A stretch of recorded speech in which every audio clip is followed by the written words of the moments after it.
የሐጅ ጉዞ ላይ ፎቶ መነሳት ክልክል ነው ስትል ሳውዲ አረቢያ ገልጻለች። በሳውዲ ምን እየሆነ ነው? ተመልከቱ እስኪ ቪዲዮ።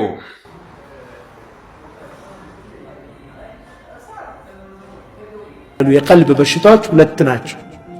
አንዱ ሹብሃ ነው፣ ብዥታ ነው፣ ጥርጣሬ ነው። የሐጅ ጉዞ ላይ ፎቶ መነሳት ክልክል ነው ስትል ሳውዲ አረቢያ ገልጻለች። እንግዲህ አሁን ላይ ሳውዲ አረቢያ እጅግ ደስ የሚል ውሳኔ ወስናለች።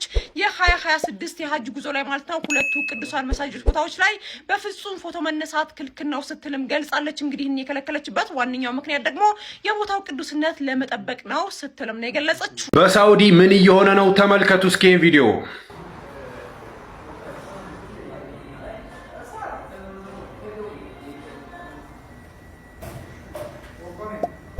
እንግዲህ እንደተመለከታችሁት በሳውዲ ካፌ ውስጥ ቢራ እየተሸጠ ነው። አይዟችሁ ቢራው አልኮል የለውም። አሁን ላይ ከሰሞኑ ብዙ ሳውዲያን እየተቀባበሉት ያለ ምስል ነው። እንደምትመለከቱት ሙሉ ለሙሉ የቢራ ቅርጽ ያለውና ቢራ የሚመስል ነገር ነው። ነገር ግን አልኮል የለውም፣ አያሰክርም ማለት ነው። ይህ ከጀርመን ነው ወደ ሳውዲ አረቢያ የሚገባው። እዚህ ጋር እንደምትመለከቱት የካፌው ማናጀር እንደሚናገረው ከሆነ ብዙ ሰዎች እየመጡ ይጠጣሉ። ነገር ግን በየቀኑ የሚጠይቁኝ ነገር ማለት ነው ይህ ነገር አልኮል የለውም እንዴ? ከየት ነው የሚመጣው? እንዴት ነው የሚሰራው? እያሉ በተደጋጋሚ የሚጠይቁ ጥያቄ ይህ ነው። ነገር ግን ይህ ቢራ ምንም አይነት አልኮል የለውም፣ አስካሪ መጠጥ አይደለም፣ የሚመጣው ደግሞ ከጀርመን ነው ሲል ይናገራል።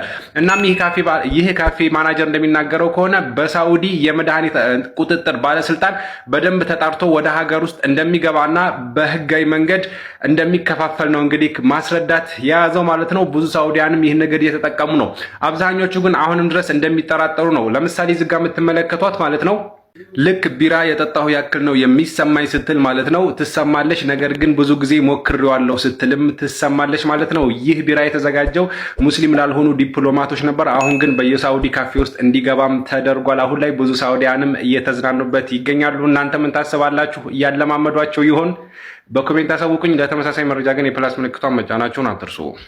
ሁለት በሽታዎች ናቸው ዋና ዋና በሽታዎች ሲጠቃለሉ፣ የቀልብ በሽታዎች ሁለት ናቸው። አንዱ ሹብሃ ነው፣ ብዥታ ነው፣ ጥርጣሬ ነው። ቂያማ አለ የለም፣ ከሞት እንደው ሞቶ መቀስቀስ ይኖር እንዴ ብሎ መጠራጠር። ያችን ሸይጣን ጣል ያደርጋል ሰውየው ላይ። አላህ በእርግጥ ለዚህ በሽታ አጥጋቢ የሆነ ምላሽ ቁርአን ላይ ሰጥቶ እናገኘዋለን። ቁርአን መድኃኒት ነው፣ ሽፋእ ነው። ሽፋኡን ሊማ ፊ ሱዱር አይደል? ልብ ውስጥ ላሉ በሽታዎች መድኃኒት ነው። ሁለተኛው ደግሞ የሻህዋ ማለት ስሜት፣ የሚስበን ነገር፣ ሐራም የሆነ ነገር። እነኚህ ሁለቱንም ቁርአን መድኃኒት ሆኖ እናገኘዋለን። ብዥታዎችን ግልጽ የሆነ ማስረጃ በማቅረብ ምላሽ ይሰጥባቸዋል። ሻህዋን ደግሞ በስሜት መሳብን ደግሞ ከስሜትህ ተቋቁመህ ወደ እኔ ከቀረብክ ጀነት አለ፣ ስሜቱ አሸንፎ ከሄድክ ደግሞ ጀሃነም አለ ብሎ ሽልማትና ቅጣትን በማስታወስ ቁርአን ያክመናል። ለዚህ ነው ቁርአን ጋር በጣም ቅርብ የሆኑ ሰዎች በሁለቱ በሽታዎች አይጠቁም። በቀልብ በሽታ ያለመጠቃት እድል አላቸው። ከቲላዋውን ባሻገር ትርጉሙን ተረድቶ ተደቡር የማድረግ ባህሪ።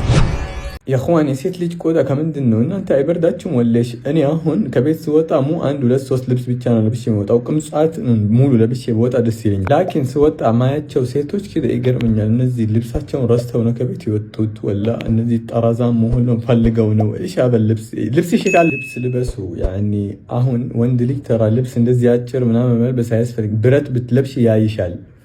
ለራሴ ነው የምለብሰው ምናምን አትበይ። ለራስሽ የምትለብሽ ከሆነ ብርዱን ፈርተሽ በደንብ ልበሽ። እኔ ቲክቶክ ክሬቲቭ ላይ ያየሁት እኔ አውቃለሁ የውጭ ሰውን መምሰል እንፈልጋለን፣ ውጭ የሚለብሱትን ፋሽን ማድረግ እንፈልጋለን። ላኪን እነሱ እኮ ኑሮ ጨርሰው ቤታቸው ውስጥ መብራት አለ፣ ውሃ አለ፣ ዋይፋይ አለ። ከዛ ሲደብራቸው አዲስ ነገር መፍጠር ስለሚፈልጉ የሆነ ነገር እንደዚህ ያመጣሉ። ናሕና ኑሮ የለንም ለምንድን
አላህን ያስጠጋዋል፣ በምቾት ያሳልፋል።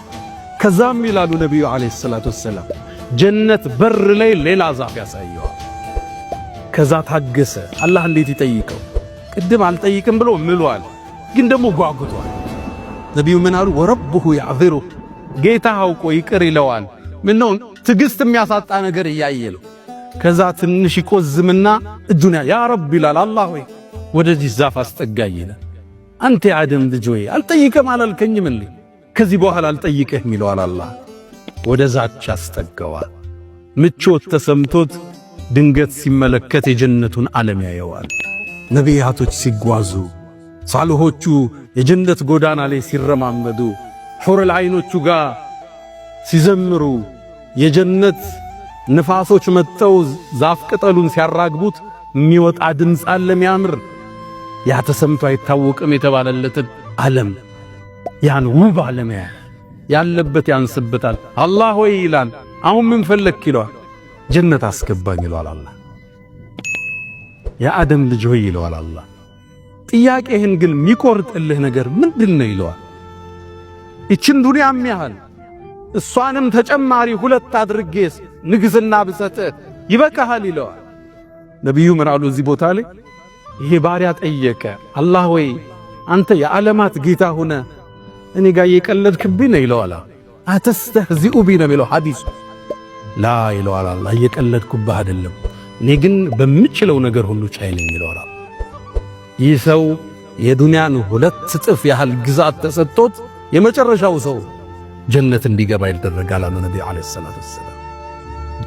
የአባስዮሽ ኸሊፋ አቡ ጃዕፈር አልመንሱር ስልጣኑን የያዘ ዕለት ብዙ መካሪዎች እየገቡ ይመክሩት ነበር። እነዛ ውስጥ ሙቃቲል ኢብኑ ሱለይማን ይባል ነበር። አቡ ጃዕፈርም ኢዝኒ ያ ሙቃቲል ምከረኝ አለው። ያ አሚረል ሙእሚኒን አዒዙካ ቢማ ሰሚዕቱ አም ቢማ ረአይቱ፣ በሰማሁት ልምከርህ ወይስ አይኔ ባየው ልምከርህ አለ። በል ቢማ ረአይት፣ አይነህ ባየው ምከረኝ አለ። ወላሂ ያ አሚረል ሙእሚኒን አላህን በጣም ፈሪ የነበረው የሙስሊሞች ኸሊፋ ዑመር ኢብኑ አብዱልአዚዝ ሲሞት 11 ልጆች ነበሩት። ለነርሱ ያወረሳቸው 18 ዲናር ብቻ ነበር። ከርሱ ውስጥ ሲሞት 4ቱ ዲናር ከፈን ተገዛበት፣ 5ቱ ዲናር የቀብር ቦታ ተገዛበት። የቀረውን 9 ዲናር 11 ልጆቹና ሚስቱ ተከፋፈሉ። በተመሳሳይ ሌላኛው የሙስሊሞች ኸሊፋ ሂሻም ኢብኑ አብዱል መሊክ ሲሞት ልጆቹ በሚሊዮኖች የሚቆጠር ዲናር ተከፋፈሉ። 4 ሚስቶችም ነበሩት። እያንዳንዱ ሚስቶቹ 80,000 ዲናር ተከፋፈሉ። ወላሂ ያ አሚረል ሙእሚኒን ሁለቱንም በዚህ አይኔ በአንድ ቀን ተመልክቻቸዋለሁ። ከዑመር ኢብኑ አብዱል አዚዝ ልጆች አንደኛው በአላህ መንገድ ላይ 100 ፈረሶችን ሲለግስ ተመልክቻለሁ። በዛው ዕለት ደግሞ ከሂሻም ኢብኑ አብዱል መሊክ ልጆች አንዱ መንገድ ላይ ሲለምን ተመልክቻለሁ። ዱንያ እንዲህ ናት። ለልጆቼ ነገ ዋስትና ይሆናል ብለህ አተራምሰህ ሰውንም በድለህ የሰበሰብከው ዱንያ ነገ ለነርሱ ሪዝቃቸው ላይሆን ይችላል። አላህ ፊት ግን በዛ ገንዘብ ትጠየቃለህ።